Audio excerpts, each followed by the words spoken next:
Bonjour, c'est Pauline et bienvenue dans Post Café.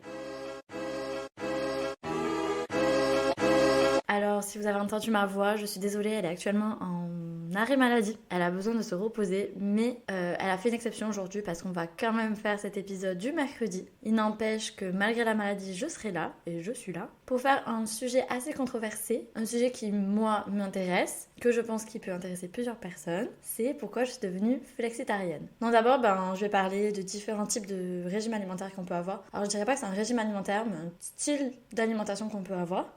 On va pas parler des personnes qui consomment la viande parce que tout simplement, c'est pas le sujet principal de cet épisode, mais moi je vais parler de ceux qui font controverse actuellement. Donc d'abord, on va parler des pescotariens. Donc les pescotariens, ce sont des personnes qui excluent de leur alimentation la viande, mais à contrario, ils consomment des poissons et des fruits de mer. Et ils consomment également des alimentations qui sont issues d'animaux, donc les œufs, le lait, etc. Et ça rejoint du coup les végétariens. Donc les végétariens, eux, ils ne mangent ni de viande, et du coup ni de poisson, ni de fruits de mer. Et ils consomment effectivement des produits de source animale, donc le fromage, le lait, les œufs. Ensuite, on a les flexitariens. Alors les flexitariens, comment dire? Les flexitariens, je sais pas comment expliquer ça, mais je vais essayer de le faire avec mes propres mots, parce que j'ai les définitions en face de moi, mais j'essaie de les faire à ma sauce. Quand on est flexitarien, c'est plus une alimentation plus durable qu'on essaie de s'instaurer, et en faisant attention surtout à la provenance des viandes qu'on consomme, qu'on achète. Donc c'est-à-dire qu'on va pas forcément se tourner vers la viande de grande distribution, type Erta. On va plus se tourner du coup vers des producteurs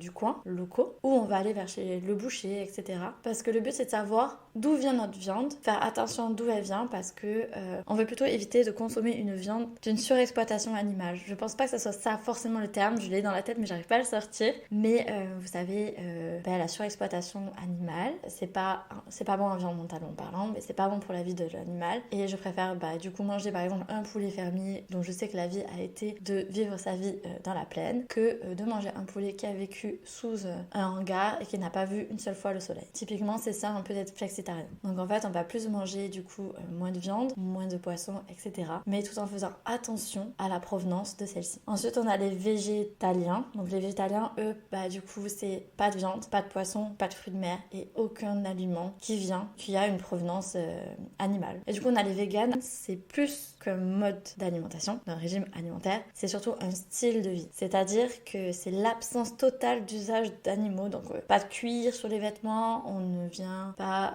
manger de la viande, on ne vient pas manger de poisson, ni d'aliments de source animale, on ne consomme pas de vêtements à base de cuir, de fourrure, etc. C'est vraiment, on refuse de toucher à tout ce qui est animal. Non, je pense pas que ça se dit de cette manière.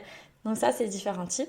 Et je pense que vous avez compris quel type j'étais, puisque j'ai dit déjà au début de la vidéo, et j'ai beaucoup dit « on » durant cette présentation, c'est que je suis flexitarienne. Si j'ai d'abord voulu être flexitarienne, surtout c'est parce qu'en fait, comme tout le monde, j'ai les réseaux sociaux. Je suis notamment un journaliste qui s'appelle Hugo Clément, qui lui relaxe souvent des vidéos, des images qui sont pour dénoncer la souffrance animale. Donc par exemple, celle qui m'a beaucoup marquée et qui m'a fait diminuer ma consommation de lait, c'est les vaches hublots. Ensuite, on a ce qui m'a fait cette fois-ci fait devenir totalement flexitarienne et faire attention à ma consommation de viande, c'est sur le jambon Erta. C'est pour ça que je l'ai cité, parce que c'est quelque chose qui m'a beaucoup marqué. Donc j'ai arrêté d'être consommatrice de viande, ou limiter cette consommation suite à de nombreuses vidéos relayées de comment les conditions des animaux sont faites, et aussi l'impact qu'il y a écologiquement parlant sur notre planète, et également sur nos animaux qui vivent autour de nous et que parfois on ne respecte pas assez. Donc vous avez compris, c'est une question éthique. En fait, j'ai d'abord voulu être végétarienne une première fois. Ça a duré une semaine, j'ai pas du tout réussi à l'être. Du coup, je me suis dit, au lieu de me mettre un style de vie plutôt drastique, c'est-à-dire de m'imposer directement d'arrêter de consommer la viande, autant le faire piano.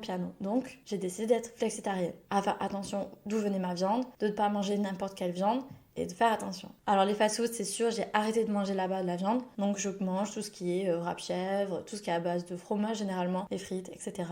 Je mange pas du tout de viande là-bas, ça c'était banni dès le départ. Cependant, vu que chez moi je mangeais pas de la viande et que je mangeais généralement dans des restaurants, je me disais, ou je me persuadais moi-même, que ça devait être de la bonne viande. Alors du coup, j'avais vraiment l'habitude de me dire, chez moi je ne mange pas de viande, alors au resto je m'autorise parce que c'est sûr c'est de la bonne qualité. Sauf que ça en est devenu qu'à chaque fois, mais vraiment à chaque fois que j'allais du coup dans un restaurant, je mangeais de la viande. Et un jour j'ai une pote qui me dit, mais vraiment, elle me dit, mais droit dans les yeux, plein fer, t'es flexitarienne, mais je crois qu'à chaque fois qu'on va au restaurant, je te vois manger de la viande. Et c'était vrai. Et ça m'a fait un peu une claque derrière la tête, parce que je me suis dit, c'est vrai que je voulais être flexitarienne pour éviter de m'interdire drastiquement de manger de la viande, et aussi, d'un côté, pour ne pas imposer mon style de vie à toutes les personnes qui m'entourent, surtout ma famille, mes amis, etc.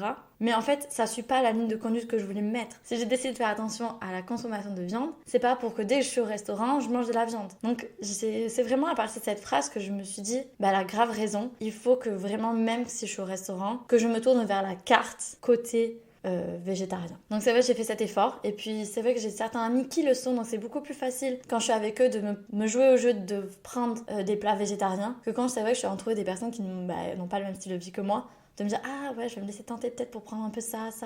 Mais bon, c'est pas du tout en adéquation avec les raisons pour lesquelles j'ai voulu être végétarienne, surtout flexitarienne. Je veux dire que je suis flexitarienne, mais je suis plus tendance à être 80% végétarienne que flexitarienne. C'est vrai que je mange très très peu de viande. Je pourrais pas vous dire la dernière fois que j'ai mangé de la viande. Je mens en fait, hier soir j'ai mangé des sushis, donc j'ai mangé du poisson. Mais c'est... Voilà, j'ai craqué. C'est un craquage, ok, t'as le droit. Mais à contrario, je fais très attention à ne pas consommer de la viande, à imposer un peu, c'est vrai, mon style de vie aux personnes qui m'entourent. C'est-à-dire que, typiquement, on va faire face à un problème bientôt avec mes amis. C'est annoncé ici, la guerre est déclarée. Avant d'aller voir un match du TFC, avec mes potes, on va manger au bistrot Régent. Entre vous et moi, on sait très bien qu'au bistrot Régent, il n'y a aucune proposition végétarienne. C'est bien dommage. Et sauf que là, j'ai plus envie d'y aller. J'ai plus envie de dire, bon ok, je sais, cette fois-ci, on va manger au bistrot Régent. Je n'ai plus envie de manger là-bas avant d'aller au match. Donc, la dernière fois, on a réussi à changer de restaurant. Je me dis que là, passe D, on va changer de restaurant peut-être et aller ailleurs. Parce que j'ai pas envie, en fait, j'ai plus envie de me dire, je suis flexitarienne, allez, je m'accorde ça. J'ai plus envie que cette excuse m'autorise plutôt à manger de la viande. Stop. Parce qu'en fait, je suis 80% végétarienne, mais j'aimerais qu'au bout d'un moment, ce 80% devienne un 100%. Quand t'es flexitarien, c'est beaucoup plus facile de s'adapter aux personnes qui vous entourent, à s'adapter au menu qu'on va vous proposer, etc. Mais je sais que ce style de vie d'être flexitarien commence à ne plus m'aller parce que je veux vraiment devenir végétarienne. Comme je disais, c'est simple quand on a des amis qui le sont parce que c'est moins contraignant. Et là, elle est végétarienne, donc du coup, je peux imposer un restaurant qui est végétarien, je peux imposer telle chose, je peux proposer plutôt, parce que je sais que la réponse, elle va être ok en retour, quoi. Alors que quand c'est mes potes qui mangent de la viande, ils vont être là, mais non, tu nous fais chier, nous on veut vraiment manger Léa. Et je suis là, désolée, mais moi j'ai pas envie, j'ai envie de manger des plats qui n'ont pas de viande à l'intérieur. Et maintenant, j'ai décidé vraiment de vouloir tendre à un 100% de végétarien. Prochain test, prochain Noël, je veux pas manger de viande. Ça va être un test, ça va être compliqué, mais prochain Noël, je mangerai pas de viande. C'est vrai que je vais pas vous mentir, au début c'est compliqué un peu quand on est flexitarien ou même végétarien de dire ciao, de dire au revoir à la viande. Mais en vrai, c'est une habitude à prendre. Chez moi en tout cas, il n'y a pas de viande. Il n'y en a aucune, j'en mange pas. Et quand du coup je vais au restaurant, c'est mes yeux qui vont directement aller vers les produits qui sont végétariens. Je vais pas dire que c'est facile, parce qu'en fait parfois vous allez aller directement dans un restaurant et vous allez vous rendre compte que la carte elle est peu nourrie en végétarien. Alors ouais, c'est quelque chose qui est en train d'émerger, un style de vie qui est en train d'émerger et que les restaurateurs essayent du coup de s'adapter et de toucher toutes les personnes possibles, avec en tout cas toutes les personnes qui ont des styles de vie différents. Mais parfois c'est vraiment dommage de se rendre compte qu'on va dans un endroit où il n'y a qu'un sandwich qui est végétarien par exemple. Et parfois c'est pas le meilleur, mais t'es obligé de le prendre parce que tu manges pas de viande. Ou je me dis parfois, ceux qui ont qu'un plat végétarien, vous faites comment quand vous êtes en rupture de stock? Qu'est-ce que vous avez à proposer d'autre? Et c'est vrai que parfois on se confronte à des difficultés et on doit du coup beaucoup s'adapter parce que la société n'est pas encore 100% adaptée à nous. Voilà. Je trouvais ça marrant pour finir cet épisode. Je suis allée voir mes proches et je leur ai demandé qu'ils me fassent une liste. Alors j'ai demandé 3 préjugés par personne. Et c'est vrai qu'il y en a beaucoup qui sont revenus. Alors j'ai fait ma petite liste et j'espère que vous êtes prêts. Parce qu'en fait je vais prendre certains préjugés et je vais les démonter. Sans vergogne. On y va, vamos. Alors, je motte de mon carnet. Alors, quand on est végétarien, on mange que des légumes. Deuxième préjugé, aucun apport en protéines, ou on est en carence. C'est totalement faux. Autant vous dire qu'on ne manque pas de protéines car on trouve des protéines dans d'autres aliments que de la viande. Donc, c'est rejeté. Et on n'est pas en carence parce qu'on trouve de tout dans chaque aliment, qu'il soit de source animale ou pas. Les végétariens n'acceptent pas ceux qui mangent de la viande. Alors ça, c'est vrai que parfois, j'ai pu rencontrer des personnes qui sont végétariens et qui vont plutôt juger les gens qui mangent de la viande alors qu'en soi, regarde ton assiette et ne regarde pas celle de l'autre, on s'en fiche. C'est ton mode de vie, ne l'impose à personne. Celui-ci me fait beaucoup rire. Quand on est végétarien, on est bobo. Ouais, bon, pourquoi pas, ça ouais, je l'entends, mais je suis pas amplement d'accord. On est maigre apparemment. On mange que des graines. Ça me fait beaucoup rire. Ça revient avec une qui dit on mange que du quinoa. En plus de manger des graines et du quinoa, on mange de l'herbe. Ensuite, on impose leur mode de vie, donc ça revient un peu avec le fait qu'on n'accepte pas le fait que les gens mangent de la viande. Mais comme j'ai dit tout à l'heure, tu regardes ton assiette, pas celle de l'autre, du voisin ou de la cousine. Chacun son mode de vie, chacun sa vie. Quand on ne mange pas de viande, on est malade. Être végétarien, ça coûte cher. C'est totalement faux, surtout actuellement avec le prix de la viande qui est en train d'augmenter. Franchement, vous n'avez pas le droit de dire ça.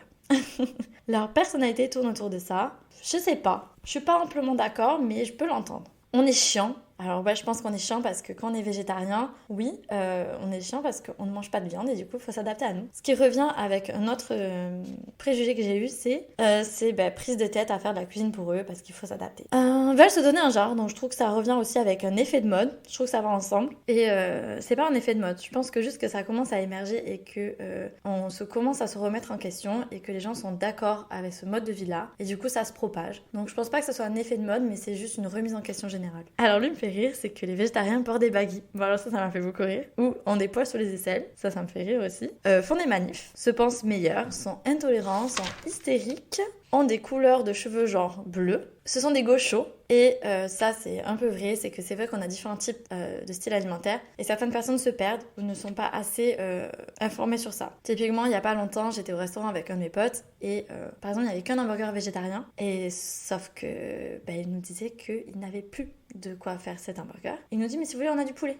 Et j'ai rigolé, j'étais là mais quand on est végétarien, on mange pas de viande, donc du coup le poulet on peut pas en manger. Et je me suis dit c'est juste un problème que on n'est pas assez informé sur ça. Oui, il existe différents types de styles d'alimentation, mais c'est juste à lire 100 minutes sur internet et c'est bon, vous êtes un peu un minimum informé. Donc moi ces stéréotypes ils m'ont fait beaucoup rire. Alors ceux qui m'ont fait vraiment rire, du coup c'est les poils sous les bras. Alors c'est des stéréotypes, je dis pas que les personnes qui m'ont dit ça le pensent vraiment. Et j'aimerais finir cet épisode en disant que si je fais cet épisode aujourd'hui, c'est ni pour faire culpabiliser quelqu'un, ni pour imposer mon mode de vie. Et c'est aussi pour aider les personnes qui sont peut-être en train de se questionner de savoir s'ils vont faire le pas ou pas. Et leur montrer qu'en fait c'est pas simple, mais que c'est faisable. Et qu'il y a différents types d'alimentation, qu'on n'est pas obligé de passer de tout à rien. Donc on n'est pas obligé de manger de la viande et être vegan, ou de manger de la viande et être totalement végétalien. Il y a des entremetteurs qui après pourront vous aider, potentiellement si vous le voulez ou non, à devenir végétarien. Voilà. J'espère qu'en tout cas cet épisode vous aura plu et je vous souhaite bonne journée, bonne soirée, à très vite dans Pause Café.